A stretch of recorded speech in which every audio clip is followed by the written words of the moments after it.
les adjectifs possessifs صفات الملك. من اسمه دي الصفات اللي بستخدمها لكي تنسب لنفسك أو لغيرك الأشياء. طيب من الاسم برضو احنا قلنا إن الصفة تتبع الموصوف. في هذا الدرس أو في الصفات عامة بنقول الصفة تتبع، لكن في هذا الدرس هقول المالك يتبع المملوك. طب ازاي نطبق الكلام دوت وارد كمان على كل اللي بعت لي وقال لي ان الدرس ده في منتهى الصعوبة؟ انا جاي اقول لك ابسولوتلي الدرس ده من اسهل ما يمكن. ركز معايا وانت تعرف انه سهل ازاي. لو جينا اتكلمنا هنا وقلنا الضمائر، هذا الصف كده دي الضمائر اللي كلنا عارفينها. جو انا دي اسمها ضمير متكلم للمفرد المذكر والمفرد المؤنث. جو ممكن تكون انا او انا بنت او ولد. تو المخاطب انت او انت.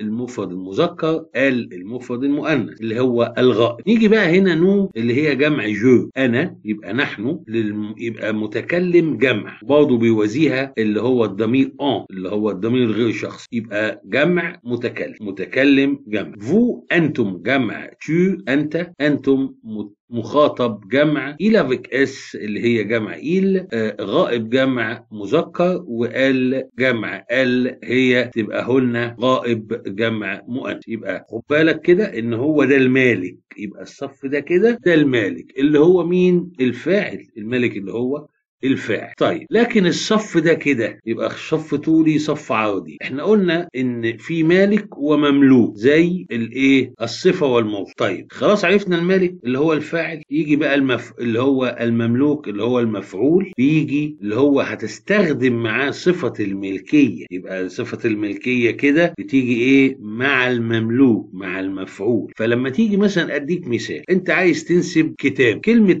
كتاب لما تيجي تتكلم وتوصف على نفسك فهتقول ايه؟ كتابي انا. او توصفه او تنسبه لشخص انت بتكلمه فتقول كتابك في المخاطب. او لو غائب كتابه، او كتابها لو كانت مفرد مؤنث. طيب ازاي هم بقى صفات الملكيه وفقا للمال؟ يبقى الكتاب عرفنا اللي هو المفعول هو الكتاب. فلما اجي اقول مثلا في هذا الصف، يبقى لو كان مفرد مذكر اللي هو مين؟ المملوك اللي هو المفعول. لو مفرد مذكر والمتكلم والصفه والمالك اللي هو متكلم يبقى هقول ما. طيب مفرد مذكر اللي هو مين؟ المفعول.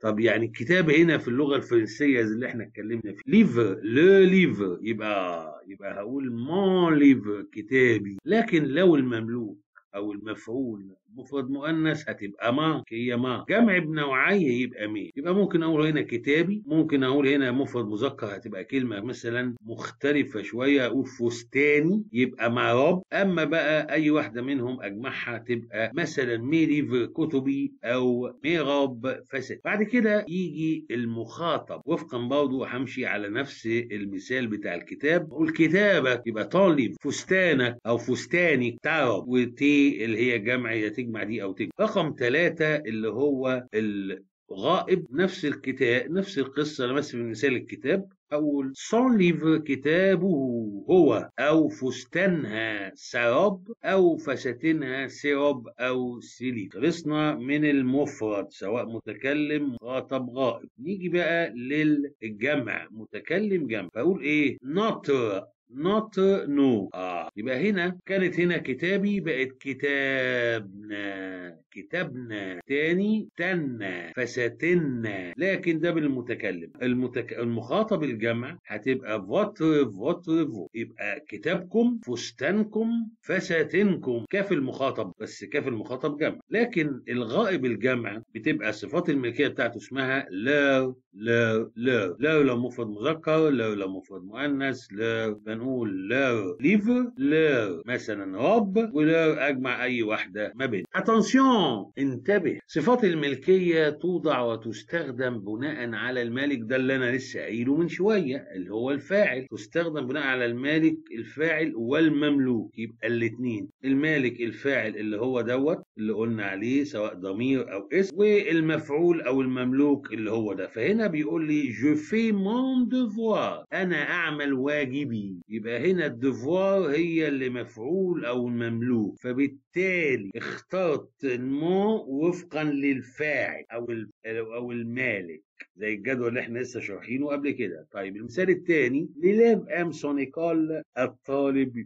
يحب مدرسته. مدرسته الطالب، شوف هنا جت اسم، لو حبيت اشيل الطالب واحط مكانها ضمير من الضمائر اللي احنا اتكلمنا عليها يبقى قيل هو يحب مدرسته، يبقى فعلا غائب هنا، فبالتالي سونيك. خد بالك من اللي جايه ديت، تتحول صفات الملكيه الماتاسا الى مونتونسون امام الاسم المفرد المؤنث والمبدوء بحرف متحرك. يبقى خد بالك ليه هو بيقول هنا كده، لان خد بالك هنا انه الما والتا والسا اللي هي بتاعت الكلم مخاطب والغائب المؤنث امام اسم مفرد مؤنث مبدوء بحرف مشترك. طب ايه هي الكلمه اللي هو بقى ايه المملوك المفعول يعني. فاقول مثلا سيما ايكول، كلمه ايكول في اللغه الفرنسيه هي مؤنث تبدا بحرف متحرك يبقى ينطبق عليها القاعده، فالمفروض تاخد ما طبعا طبيعي. هذه مدرستي، انا بنسب المدرسه ان هي بتاعتي، ياء المتكلم. فقال لك غلط ليه؟ لانه ما اخرها حرف متحرك وايكول اولها حرف متحرك، فبالتالي قال لك تستبدل ما بما. اهي سيمون ايكول، ليه؟ لان ما اخرها ان حرف ساكن فبالتالي يمشي، لكن حرفين متحركين ورا بعض ما تمشي. نفس القصه فواسيتا امين، هذا صديقتي او هذه صديقتي، يبقى هستبدل تا لان الاثنين دي اول اخرها حرف متحرك ودي اولها حرف متحرك، ما ينفعش، غلط. يبقى فواسي تونامي. موضوع سهل وبسيط بالنسبه لصفات الملكيه، تعرفهم بالشكل دوت يبقى زي